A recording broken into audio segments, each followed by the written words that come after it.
Hello friends, good evening. हाँ, तो दोस्तों आज हमारे साथ है Neeraj sir. So Neeraj sir is the media person and owner and also he is the face of the house and chief editor of a rising news portal the focus of Bihar। तो आज हम लोगों के साथ नीरज सर हैं और हम लोग नीरज सर से कुछ कन्वर्सेशन करेंगे। और क्योंकि जर्नलिस्ट की ये हैबिट होती है कि वो सबसे सवाल पूछते रहते हैं, तो आज मैंने नीरज सर को पकड़ लिया है और नीरज सर बहुत बुरी तरह से फंस चुके हैं क्योंकि मैं इनसे बहुत कठिन सवाल पूछने वाला हूँ। तो नीरज सर तैयार रहिएगा, ठीक है? मैं आज आपका और अगर आप लोगों के पास भी कोई सवाल हो मेरे लिए जो हमसे पूछना चाहते हैं एज अ मीडिया पर्सन, तो आप जरूर हमें कमेंट बॉक्स में बताइए, हम आपका आंसर देंगे जो भी आप सवाल पूछेंगे उसका। So sir, before starting the interview, first of all I want to thank you from all the fraternity of the teacher community because you have raised a very great topic on the worst condition of the teachers which we are facing these days। आज जो बिहार सरकार का जो फैसला आया है coachings और schools को 4 जनवरी से ओपन करने के लिए, उसमें नीरज सर और फोकस की पूरी टीम का बहुत बड़ा योगदान है, क्योंकि हम शिक्षकों की मानसिक और आर्थिक दुर्दशा का जो सचिव वर्णन इन्होंने जनता और सरकार और समाज के सामने रखा, तो उसका एक बहुत बड़ा ये योगदान था जिसने इस सरकार को मजबूर किया कि वो हम शिक्षकों के लिए स्कूल्स और कोचिंग को रीओपन करें। वैसे तो इस डिसीजन से बहुत बड़ा लाभ नहीं होने वाला है, जो कि नीरज सर ऑलरेडी अपने चैनल पर डिस्कस कर चुके हैं, लेकिन फिर भी हम सब के लिए एक बड़ी राहत की खबर है, क्योंकि शिक्षक समाज भारतीय समाज का वो हिस्सा है जिसमें कुछ शिक्षकों को छोड़कर बाकी शिक्षकों को इस समाज से सम्मान के सिवा और कुछ नहीं मिलता। तो ऐसी स्थिति में नीरज सर और उनकी टीम द फोकस ने हम शिक्षकों की मानसिक और आर्थिक दुर्गति का जो वर्णन समाज और जनता के सामने रखा, उसके लिए मैं इनका तहे दिल से शुक्रगुजार हूँ और मेरी इनसे ये एक्सपेक्टेशन है कि ये आगे भी ऐसे ही हम शिक्षकों को तहे दिल से सपोर्ट करते रहेंगे। So a very great thanks from all the fraternity of teacher community to the Neeraj sir and the team focus. ये बड़पन है आप लोगों का। हमें जो लगा कि स्थिति है और मीडिया का काम ही होता है कि जहां प्रॉब्लम है उन चीज़ों को सामने रखने का, तो हमें जो लगा कि स्थिति है उसको सजीव वर्णन हमें करना चाहिए, तो हमारी जिम्मेदारी थी, हमारी ड्यूटी थी और हम उसे महसूस कर रहे थे, तो इसमें चुप रहने की बात ही नहीं थी। और कहीं ना कहीं उस फील्ड से हम भी बिलोंग करते हैं, तो ये भी बड़ी समझ में आती थी। अगर कोई भी आदमी एक ऐसे क्लासरूम में खड़ा है जहाँ बच्चों की चहल पहल होती थी और वहां देख रहा है कि एक सूना रिसेप्शन और वीरान क्लासरूम, तो वहां कोई भी जब खड़ा होगा तो उसके अंदर से पूरा लगेगा, पहली बात। और दूसरी बात यह है कि जब आप क्या कहते हैं एजुकेशन सिस्टम की बात करें, क्योंकि मेरा लंबा टाइम रहा है दिल्ली में, तो वहां हम देखते थे कि लोग हमें कहते थे ये बात कि क्या कहते हैं आपके बिहार के बच्चे इतने ज्यादा क्यों बनते हैं, तो हम उन्हें कहते थे कि हमारे का एजुकेशन सिस्टम है। और हम बड़े फक्र से बात कहते थे। जब हम मुंबई में रहते थे तो मुंबई के लोगों को कहते थे कि बड़े लक्ष्मी का वास भले महाराष्ट्र में हो, लेकिन सरस्वती का मायका और ससुराल दोनों हमारे बिहार में है। Right sir. लेकिन यहाँ जब हम आया तो हमने वापस से महसूस किया, 13 साल बाद जब हम आए तो हम देखे कि यहाँ का जो सरकारी स्कूलिंग सिस्टम है वो खत्म हो गया। बिहारियों को जो तमगा मिला था कि सबसे ज्यादा IAS और IIT बिहार से बनते हैं, सर वो प्राइवेट स्कूल की बदौलत वो तमगा हासिल नहीं हुआ। हमारे बाप के जमाने में वो तमगा हासिल हुआ था, हम लोगों के जमाने में नहीं हुआ। तो उस समय में सरकारी स्कूल हुआ करता था, प्राइवेट नहीं था, वो प्राइवेट नहीं था। तो एक तो ये है दिक्कत। तो यहाँ जब आए तो हमने देखा कि वो सरकारी स्कूल बर्बाद की जा रही है। अब वो सरकारी स्कूल तो बर्बाद है। CBSE और जो प्राइवेट सेक्टर्स के स्कूल हैं उनको आगे लाने के लिए किया गया, आपको ऐसा लगता है क्या? हाँ सर, बिल्कुल। उसमें अब आप CBSE के बारे में मैं आपको बोलता हूँ ना, ये बात सर मैं जो बोलता हूँ डेटा के हिसाब से बोलता हूँ। 2019 में CBSE में इकोनॉमिक्स जैसे सब्जेक्ट में जो पूरा लैंग्वेज है उसमें 100 में से 100 1800 बच्चों के आए। क्या बिहार बोर्ड में 100 में से 100 हैं कितने बच्चों के? तो क्या सारे अमर्त्य सेन सीबीएसई में ही पैदा होते हैं? बिहार बोर्ड में नहीं होते। फर्स्ट कट ऑफ लिस्ट लेके थर्ड कट ऑफ लिस्ट आपको एसआरसीसी दिल्ली वो 98% पे खत्म हो जाती है ना। आपका कॉमर्स लेना हो डीयू में तो 97% पे उसका कट ऑफ थर्ड लिस्ट निकल जाता है। बिहार बोर्ड में 97 आता है क्या बच्चों का? तो सारे जो पढ़ने वाले साइंटिस्ट हैं और सीए हैं वो क्या दिल्ली यूनिवर्सिटी में पढ़ते हैं? दरअसल ये मैल प्रैक्टिस चल रही है कि जब आपको अपने बच्चों को नंबर बेसिस पे अच्छी कॉलेज में अगर एडमिशन कराना हो, डीयू में कराना हो या आपको एसआरसीसी चाहिए तो सीबीएसई ही उपाय है, प्राइवेट स्कूल सरकारी स्कूल में उपाय नहीं। तो क्या आपको लगता है कि कोरोना के बाद ये सीन बदलेगा? सरकारी स्कूल को इन्होंने क्या कर रखा है, सरकारी स्कूल को बना दिया है कि आप जाइए एडमिशन लीजिए, फिर फॉर्म भर दीजिए, फिर एग्जाम दे लीजिए। अब प्राइवेट में भी आ जाइए तो आपको हम बता रहे थे प्राइवेट में एक वीडियो में हमने इस बात का जिक्र किया है कि 6 स्टैंडर्ड का बच्चा सरकार कहती है नई शिक्षा नीति में कि इसको कोडिंग सिखाएंगे, है ना। अरे भाई साहब 6 स्टैंडर्ड का बच्चा, व्हाइट हैट जूनियर, है ना, 6 स्टैंडर्ड का बच्चा जो है वो तो नारा ठीक से नहीं बांधना समझता है। उनकी मम्मी से पूछो कि उनको कितना समझ में आता है, उसको आप कोडिंग सिखा देंगे। वो बच्चा उसी समय अगर फ्रस्ट्रेट हो गया तो वो तो आगे पढ़ेगा ही नहीं फिर, है ना। अच्छा नीरज सर, मेरा आपसे ये सवाल है कि मैं आपको बहुत अच्छे से जानता हूँ, दिल्ली में भी आप थे, मैं जनकपुरी में था तो उससे मैं आपको जानता हूँ, और मुजफ्फरपुर में आप अच्छा टीचिंग करियर था आपका। तो अचानक से आपने मतलब जर्नलिज्म के सेक्टर में आने का फैसला क्यों किया? क्या इसके पीछे कोरोना क्राइसिस है या आपके अंदर से जर्नलिज्म का कोई कीड़ा बहुत देर से वेट कर रहा था, सही मौके का इंतजार? और मैं ये आपसे जानना चाहता हूं कि क्या कोरोना क्राइसिस के बाद भी आप अपने जर्नलिज्म के करियर को कंटिन्यू करेंगे टीचिंग के साथ, या इन दोनों में से किसी एक सेक्टर में ही जाएंगे? ये बड़ा बर्निंग इशू है सर। ये आपको बताता हूँ, रिपोर्टिंग में या जर्नलिज्म में जो हम आए उसका सबसे बड़ा कारण ये था कि जब बिहार में मैं 16 लास्ट में 8-9 नवंबर को आया था तो 17 से हमने रीड करना शुरू किया कि यहाँ समस्याएं हैं लेकिन लोगों के अंदर एक प्रॉब्लम है, एस्केप प्रॉब्लम, निकल खुद का निकल जाओ, बाकी को छोड़ दो। तो कोई तो होगा जो सही बोलेगा। देश फंसा हुआ है, आधे लोग रवीश कुमार के साथ जो रह रहे हैं वो कह रहे हैं बहुत भय का माहौल है, मतलब वो एंटी मोदी वाला माहौल, जो जीटीवी देख रहे हैं वो प्रो मोदी वाला माहौल।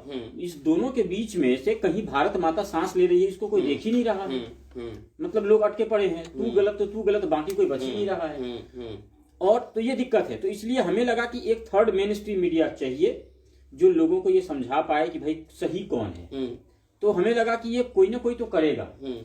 तो जब कोई करेगा और कोई करने को तैयार नहीं है तो ये काम करते हैं कि हम ही फिर शुरू कर देते हैं। और हमने ये सोच के 2019 जून में सर ये काम शुरू किया। लेकिन दिक्कत ये था कि उस टाइम पे एक ये था प्रॉब्लम कि हमें फुर्सत नहीं मिलती थी और चीजों को अंडरस्टूड करना भी पड़ता था। ये कैमरा फियरिंग भी था कि सामने आना है। और दूसरा बिहार के अंदर क्या है कि आप अगर कुछ सोसाइटी या सोशल बात करेंगे तो यहाँ लोग 2 वर्ड बड़ा अच्छा से यूज करता है। देखो तुम राजनीति मत करो, पहला बात मास्टर हो तो मास्टर रहो, एक तो पहला प्रॉब्लम। दूसरा अगर आप उनको कहिएगा कि नहीं देखो ये राजनीति है और हम लोगों को अपने को जज करना चाहिए तो लोग कहेंगे कि काबिल मत बन तो ज्यादा। ये 2 वर्ड बड़ा प्रॉब्लम। सही है। बिहारियों को 2 चीजों ने सबसे ज्यादा बर्बाद किया है। एक लैंग्वेज, देश चोरी परदेश भीख बराबर, है ना, और दूसरा जो है ये लैंग्वेज काबिल मत बन, ये सबसे बड़ा प्रॉब्लम है। पूरी दुनिया अपने बच्चों को काबिल बनाना चाहती है, यहाँ काबिलियत गाली है बिहार में, प्रॉब्लम ये है। तो उस चक्कर में हम पढ़ते नहीं थे। कोरोना के टाइम पे हमें समय मिला और हमें ऐसा कोई आदमी मिल नहीं रहा था जो हमारी स्क्रिप्ट के हिसाब से इन चीज़ों को रखने की जरूरत हो। और ये बात आपको मैं कह रहा था ये बात कि सर ये ऐसा नहीं है कि आज के ज़माने में जो लोग सुन रहे हैं वो भी सुनेंगे कि आज के ज़माने में मीडिया बिकी है। कलम हमेशा ही किसी न किसी के यहाँ बंधक पड़ी रही है, चाहे वो अमीर खुसरो हो या जो भी हो, तब से लेके आज तक। तो हर घराने हैं, सबके खर्चे हैं और लोग उस पर रहते हैं। सर मैं आपसे दूसरा सवाल ये करना चाहता हूँ कि आम पब्लिक के बीच में आज ये परसेप्शन है कि मेन स्ट्रीम मीडिया जो है 2 धड़ों में बढ़ चुका है। एक मीडिया का बड़ा हिस्सा जो मोदी गवर्नमेंट के हर एक्टिविटी को डायरेक्टली या इनडायरेक्टली कवर फायर देता रहता है, और मीडिया का दूसरा हिस्सा जो मोदी सरकार की हर एक्टिविटी को गलत ही साबित करने की कोशिश करता है, और इस चक्कर में कभी कभी वो एंटी नेशनल लोगों के साथ भी खड़ा दिखता है। तो टीम फोकस इन दोनों धड़ों में से किस धड़े के साथ जाना पसंद करेगी? क्योंकि आज की कंडीशन में जवाहरलाल नेहरू का गुट निरपेक्षता का सिद्धांत पालन करना बड़ा मुश्किल है, क्योंकि किसी भी मीडिया हाउस को चलाने के लिए बहुत बड़े इन्वेस्टमेंट और एक वर्किंग कैपिटल की जरूरत पड़ती है। और इसके लिए अगर आप किसी कारपोरेट सेक्टर, इंडस्ट्रियलिस्ट या बड़े मिनिस्टर की हेल्प लेंगे या उसका सपोर्ट लेंगे, तो चाहते या ना चाहते हुए भी आपको इन धड़ों में से किसी एक धड़े में जाना पड़ेगा। हाँ, जो जर्नलिज्म है वो कभी जब भी व्यवसाय बन जाएगा, जैसे मेरा एक पेशा हो जाएगा कि मेरे को जर्नलिज्म करना है, तो डेफिनेटली मेरे को अपनी कलम कहीं ना कहीं गिरवी रखनी पड़ेगी, नंबर 1। दूसरा चीज आपने कहा कि किस धड़े के साथ जाना पसंद करेंगे, तो इस दो धड़ों के बीच से ही तो हम परेशान थे भैया कि अब देखो मोदी हमेशा सही नहीं हो सकते, तो मोदी हमेशा गलत भी नहीं हो सकते। लेकिन दिक्कत क्या है कि एक में स्ट्रीम बताता है कि मोदी जी हमेशा गलत है, वो कुछ भी कर ले गलत ही है, और एक बताएगा मोदी जी कुछ भी कर ले सही ही है। कौन बताएगा कि कब मोदी गलत है कब सही है? तो हमने उसके लिए बीड़ा उठाया है। तो हमारा मेन उद्देश्य है इस दोनों लोगों के, प्रो मोदी एंटी मोदी के बीच से एग्जैक्टली कवर फायर करना कि सही क्या है, देश कहाँ है, समाज कहाँ है, देश के मुद्दे कहाँ है, पहली बात। दूसरी बात कि लोगों को भी कहना चाहेंगे कि जो आप ईवीएम का बटन दबा के सिर्फ लोकतंत्र की रक्षा नहीं होती है, सरकार को उंगली दिखाने से भी होती है। तो आप आवाज बुलंद रखिए। सरकार तो बन गए मोदी जी, नीतीश जी बन गए, अब ये कह रहे हैं कि तेजस्वी यादव की भाई गलत सरकार बनी है, बिल्कुल गलत है। क्योंकि देश के जो सिस्टम है, संसद है, उन्होंने चुना है, वोटिंग मशीन से चुने गए हैं, हम उनके विरोध में नहीं जा सकते। हाँ, हम उन्हें 5 साल चाहेंगे कि वो और बेहतर काम करें, और इसलिए हम उनको हमेशा कटघरे में खड़ा करेंगे। उनके कटघरे में खड़ा करने का ये मकसद नहीं होता है कि हम उनको हटाना चाहते हैं, हम चाहते हैं और बेहतर काम करें। तो हम ना तो राहुल के कैंप में है सर, ना ही हम मोदी जी की कैंप में हैं, हम देश की कैंप में हैं और उसकी बात करेंगे। सर, मैं आपसे एक और टॉपिक पे बात करना चाहता हूं कि भारतीय समाज सिर्फ 2 तरह के मीडिया से फेमिलियर था, एक प्रिंट मीडिया और एक इलेक्ट्रॉनिक मीडिया जी। अब हम लोग एक तीसरे फॉर्म ऑफ मीडिया को ऑब्जर्व कर रहे हैं, वो है सोशल मीडिया जी। क्योंकि मैं अक्सर ये देखता हूं कि जब भी मेन स्ट्रीम मीडिया की तरफ से कोई भी बायस न्यूज आती है, सोशल मीडिया से लाखों आवाजें उठ खड़ी होती हैं उसे एनकाउंटर करने के लिए। तो आगे आने वाले भविष्य में आप क्या देखते हैं कि ये मीडिया के तीनों फॉर्म को एग्जिस्ट करेंगे, या social media main stream media को बहुत पीछे छोड़कर बहुत आगे निकल जा सकता है? मुझे लगता है सर आगे आने वाले 2, 4, 5 सालों में मेन स्ट्रीम मीडिया क्रैश कर जाएगा, खत्म हो जाएगा दूरदर्शन की तरह, और सिर्फ सोशल मीडिया बचेगा। यही कारण है कि आज तक भी अपना एप्लीकेशन लॉन्च कर देती है मोबाइल के ऊपर। सब में देखते जा रहा हूँ, एबीपी न्यूज का भी आ गया, हर कोई मतलब सब लोग आ जाते हैं। और कितने लोग जो अभी हमारे साथ जुड़े हैं वो बताएंगे कि कितने लोग ऐसे हैं जो टीवी पे आजकल न्यूज देख रहे हैं, सब लोग वेब पोर्टल पे ही देख रहे हैं। और मुझे लगता है कि ये बिल्कुल सही भी है। सोशल मीडिया को आप गलत मानते हैं, लेकिन सोशल मीडिया पर जो लोग आवाज उठाते हैं वो सही भी है। और आजकल हर किसी को जब कुछ गलत लगता है तो वो सामने आता है, तो ये बेहतर है। लोगों को ज्यादा से ज्यादा वेब पोर्टल पे आना चाहिए। टिकटॉक पे लोग नाचें, उससे बेहतर है कि अपना वो न्यूज चैनल का पेपर चला लें, ज्यादा बेहतर है। हाँ, कुछ लोग ऐसे भी हैं जो गुटखा खाते लौंडे जो है वसूली करने के चक्कर में वो न्यूज पेपर बना लेते हैं, तो वैसे लोगों का बायकॉट कीजिए और उन लोगों को निकाल फेंकिए अपनी फेसबुक से। और जो सही जर्नलिज्म करते हैं, सिर्फ द फोकस ही नहीं कर रहा है, मैं ये बात भी कहूंगा, द फोकस ही नहीं कर रहा, और भी लोग हैं, तो जो लोग अच्छा कर रहे हैं आप उनके साथ कनेक्ट होइए और उनको सपोर्ट कीजिए। जैसे द फोकस है और लोग भी आपके फेसबुक पेज पे होंगे। और एक सबसे बड़ा सवाल सर आपको जरूर बताएंगे कि मीडिया को या तो 5 रुपए 10 रुपए के हिसाब से आप सपोर्ट कीजिए तो मीडिया सरवाइव करे।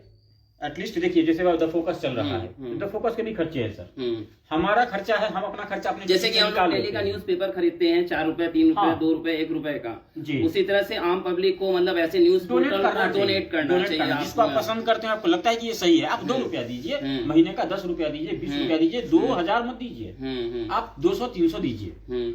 जिससे क्या होगा ना कि वो अगर कोई स्टैंडर्ड न्यूज देना चाह रहा है वो खुद को टिकाएगा, वो जरूरी है। आप जब नहीं टिकाएंगे तो 2 ही स्थिति होगी, अगर या तो वो खुद को बेच लेगा या फिर वो खुद बंद कर लेगा। और जैसे ही एक अच्छी मीडिया बंद हो जाएगी तो देश का नुकसान है। Sir, it was a very great conversation with you and very cleverly and very wisely you answered all the questions. So before winding up the conversation, I want to request you to raise your voice on a major issue.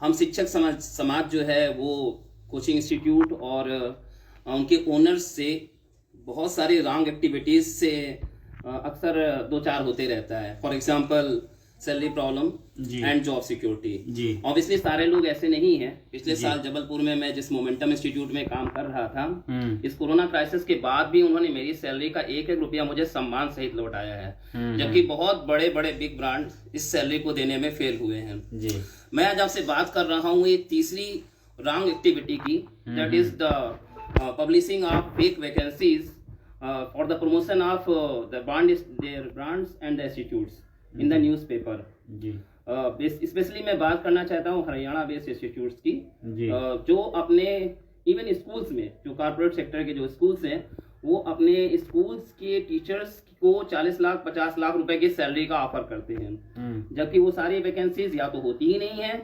या तो बहुत ही कम salaries की vacancies होती हैं। हाँ तो इस तरह से वो मतलब हम शिक्षकों का आर्थिक और मानसिक शोषण करके अपने ब्रांड को प्रमोट करते हैं। इतनी बड़ी सैलरी को देख के बहुत सारे टीचर्स वॉक इन इंटरव्यू में पहुंचते हैं, देश के कोने कोने से अपना पैसा और बहुमूल्य समय वेस्ट करते हैं। वहाँ उनके साथ बहुत मिसबिहेव भी होता है कभी कभी, या तो एक फॉर्मेलिटी फिलअप करके उन्हें वापस कर दिया जाता है। तो मैं चाहता हूँ कि आप अपने न्यूज़ पोर्टल के माध्यम से इन शिक्षकों का जो सामाजिक और आर्थिक दोहन हो रहा है उसे आप जनता, सरकार और समाज के सामने लाएं। बिल्कुल सर, हमारी पूरी प्रयास रहेगी। और आपके जो लोग भी देख रहे हैं उनमें से किन्हीं के पास अगर ये समस्या हो, द फोकस के माध्यम से जुड़ें, हम तक समस्याएं पहुंचाएं और हमेशा उसके लिए खड़े हैं। कोई भी बर्निंग इशू होता है बताइए। द फोकस पूरी ईमानदारी के साथ सिर्फ बिहार और बिहारियत के लिए खड़ी है, समाज के लिए खड़ी है। जहां प्रॉब्लम होगा द फोकस खड़ा होगा। शिक्षक समुदाय से एक लाइन कहना चाहेंगे कि चूंकि इस पर रिसर्च पर हमारा काम चला है, इस भारत में जहां ऑटो संघ एग्जिस्ट करता है, हजाम संघ एग्जिस्ट करता है, कानून बनिया मंडल सब एग्जिस्ट करता है, रिक्शा चालक संघ एग्जिस्ट करता है, क्या शिक्षकों का कोई संघ है तो बताइएगा हमको। नहीं, अभी शायद बिहार में नहीं है। CFI कुछ स्टार्ट हुआ है। सर ऐसे बहुत सारे संगठन स्टार्ट हुए हैं, रजिस्टर्ड कोई नहीं है। मैं पहली बात आपको बता दूं। दूसरी चीज क्या है कि इस कोरोना काल में जो बहुत सारे संगठन जुड़े भी हैं, तो वहां पे मैं सबको नहीं कह रहा हूँ, लेकिन कुछ एक जगह पे आप देखिएगा कि इस इशू को लेकर के राजनीति भी हुई है कि एक पॉलिटिकल आदमी नॉन पॉलिटिकल बन करके और एक शिक्षक संघ को जोड़ रहा है। उनका ध्यान इस बात पे नहीं था कि एक रैली और एक मार्च सड़क पे उतारा जाए। उनका बात इस बात पे था कि हम कैसे ज्यादा से ज्यादा अपने साथ लोगों को जोड़ सकते हैं और हम खुद को प्रेसिडेंट और चेयरमैन घोषित कर सकते हैं। ये सबसे बड़ा प्रॉब्लम था और इस वजह से ऐसा होता है। दूसरा एक और मैं शिक्षकों को ब्लेम दूंगा सबसे डायरेक्टली, जो भी शिक्षक पढ़ाते हैं वो अपना सामाजिक दायरा कम कर लेते हैं। आप शिक्षक हैं, आपका काम है बच्चों को बस 1 घंटा पढ़ाना, तो आप वो 1 घंटा पढ़ाते हैं। उसके बाद आप किसी के बाप, किसी के बेटे, किसी के फैमिली मेंबर होते हैं, आपका अपना भी जीवन होता है। आप पान के दुकान पे उस बच्चे के लिए नहीं खड़े होते कि उसका बाप हमको देखेगा तो कहेगा कि शिक्षक है वहां खड़ा होता है, वो जिसका कि बाप डेली अल्कोहल लेता है। प्रॉब्लम ये है। आप मतलब मैं ये बात नहीं कह रहा हूँ कि पान की दुकान पे खड़ा हो, मैं ये कह रहा हूँ कि आपके बगल में कितने शिक्षक हैं सर जो अपने पड़ोस के बर्थडे पार्टी में शामिल होते हैं। आप पड़ोसी के बर्थडे पार्टी में सुख में दुख में नहीं जाते, क्यों? दिन में पढ़ाना है कोचिंग में, शाम को पढ़ाना है होम ट्यूशन, रात को घर आना है, क्वेश्चन सेट करना है, सुबह फिर निकल जाना है पढ़ाने। सामाजिक दायरा आप कम कर लेते हैं। एक शिक्षक 20 शिक्षकों के साथ कभी बैठ के टाइम स्पेंड करते हैं क्या कि हमारी समस्याएं हैं? जिस दिन ऐसा होगा कि शिक्षकों का संपर्क हो जाएगा, किसी भी इंस्टीट्यूशन को ये डर लगेगा कि जिस दिन हम किसी शिक्षक के साथ गलत करेंगे, जंगल में आग की तरह ये खबर फैलेगी और सारे शिक्षक मारकर फेंक देंगे, अगले दिन हम सड़क पे आ जाएंगे, तो वो गलत करेगा ही नहीं। उनको लगता है इसको बोलेंगे किसको वो जाके बोलेगा, ये बात यहीं तक रह जाएगा। तो ये एक सबसे बड़ा प्रॉब्लम। सर हम लगातार खड़े रहे, आप लोग सुनिएगा, लगातार खड़े रहे और लगातार शिक्षकों से संपर्क करते रहे कि हम चाहते हैं कि आपका एक बाइट आपके क्लासरूम में लें। पूरे बिहार से, सर मैं गारंटी बोलता हूँ, पूरे बिहार से कोई टीचर इस बात के लिए नहीं तैयार हुआ कि नहीं सर आइए हम अपने सुने क्लासरूम और सुने रिसेप्शन के बीच से आपको बाइट देते हैं और बताते हैं कि हमारी प्रॉब्लम क्या है। दिक्कत क्या थी सर? ईगो प्रॉब्लम है कि हम चूंकि बच्चों को बोलते थे कि हम बहुत बड़ा तिस्मारका है, हम कैसे बोले कि सर हमारे पास अब पैसा नहीं है। सर आपके पास जो समस्या था वो गार्जियन भी देख रहे थे, वही गार्जियन जो फिर 4 दिन बाद अपना बच्चा आपके यहाँ भेजेंगे या कहेंगे सर फीस थोड़ा कम कर दीजिएगा, है ना? सही है। वैसे लोग भी आएंगे, उनको नहीं पता था कि सर आपके यहाँ बच्चा नहीं आ रहा है तो फीस कहाँ से आएगा। जो लोग ये कहेंगे कि अपना ही लड़का समझ के पढ़ा लीजिएगा, उनको ये नहीं समझ में आया कि आज टीचर भूख मर रहा है तो हम उसको फंड देते हैं। टीचर बचेगा तब तो पढ़ेगा। अगर हो रहा है, पार्टी हो रही है, बसों में लोग घूम रहे हैं, थिएटर में जा रहे हैं, मैंने सब कई हो रहा बार है। अक्सर देखा है, बच्चा आता है, हाथ जोड़ता है, सर पैसा नहीं है, और वही बच्चा दूसरे दिन 5,000 का इस जूता और कोरोना में, 50,000 हाँ। की मोटरसाइकिल लेकर के घूमता है। और गार्जियन आपको कहेगा, जो गार्जियन ये कह देगा ना, अपना ही बच्चा समझ के पढ़ाइएगा, समझिए बेवकूफ ठग रहा है। मैक्सिमम टीचर्स आर कंफ्यूज कि वो जनसेवा कर रहे हैं या बिजनेस कर रहे हैं। राइट। है ना। गार्जियन को जो पेमेंट देना होता है तो कहता है सर आप तो गुरुजी हैं, और अगले दिन गार्जियन कह देगा सर पढ़ाए काहे नहीं आप तो पैसा दे रहे हैं सर आपको। सही है सर। और टीचर इसमें ठगाता है, क्योंकि वो जीवन भर ये तय नहीं कर पाता कि वो व्यापार कर रहा है कि जनसेवा कर रहा है। तो मैं सारे शिक्षकों से ये कहना चाहूंगा, जनसेवा अगर कर रहे हैं तो एगो नारियल लेके पढ़ा दीजिए फ्री में, कोई दिक्कत नहीं, और बाकी बच्चा को पूरे व्यापार के साथ पढ़ाइए। फीस पूरा दो तो पढ़ाएंगे, नहीं दोगे नहीं पढ़ाएंगे, सीधी सीधी बात। और जितना सर फीस लिए हैं जिम्मेदारी के साथ पढ़ाइएगा भी, ये बात भी समझ लीजिए। ये नहीं कि फीस ले लिया और उसके बाद टीचर गायब रहते हैं, ये टीचरों की भी जिम्मेदारी है। शायद किसी शिक्षक का कोई सवाल है कि एक, हाँ सर, ये एसोसिएशन से बिल्कुल फायदा होता है सर। और बिल्कुल सर, अगर आप हमसे जुड़ना चाहें तो एसोसिएशन के बारे में बताइएगा। एसोसिएशन शिक्षकों का होना ही चाहिए। जो बुद्धिजीवी समाज है सर वही एसोसिएट नहीं होता है, बाद बाकी मूर्ख जो रिक्शा वाले होते हैं उनका भी संघ होता है। और इसीलिए आप रिक्शा वाले से सरकार बदमाशी नहीं करती। पटना स्टेशन पे चले जाइए, जो पटना के जानते होंगे कि, और टेम्पू वाले को अगर कोतवाली पुलिस अगर मना कर दे कि यहाँ तुम टेम्पू नहीं लगाओ, अगले ही दिन जाम कर देता है, हड़ताल कर देता है, और करता है वो, उसको लगाने देता है, उसको पुलिस से डर नहीं है। लेकिन शिक्षकों को प्रॉब्लम है सर, ना सोसाइटी में इज्जत है और ना पैसा ही कमा पाता है, वो बीच में ही कंफ्यूज है। तो थोड़ा शिक्षक भी इस बात को सोचे। और लड़ाई अभी जारी है, लड़ाई अभी खत्म नहीं हुई आपकी, क्योंकि समाज आपको मानता नहीं कि आप जनसेवा करते हैं।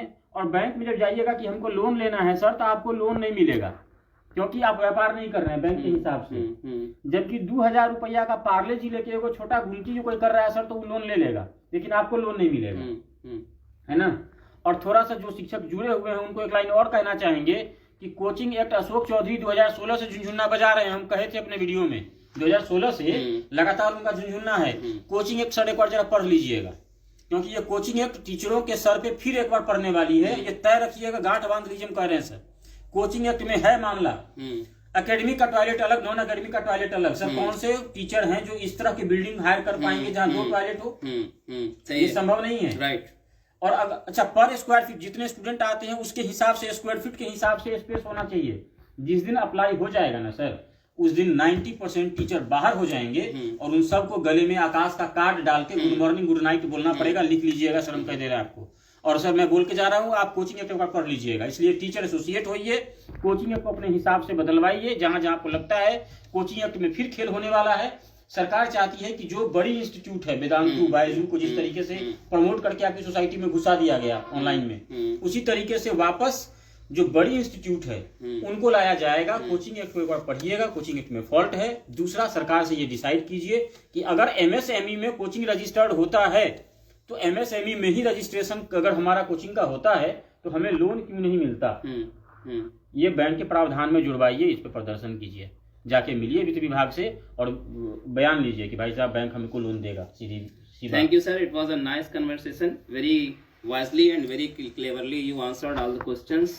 So again I am very thankful to all the team members of the Focus, and especially to you Neeraj sir, that with your great efforts Bihar government has released this kind of decision. So good evening and good night friends, let us wind up the धन्यवाद।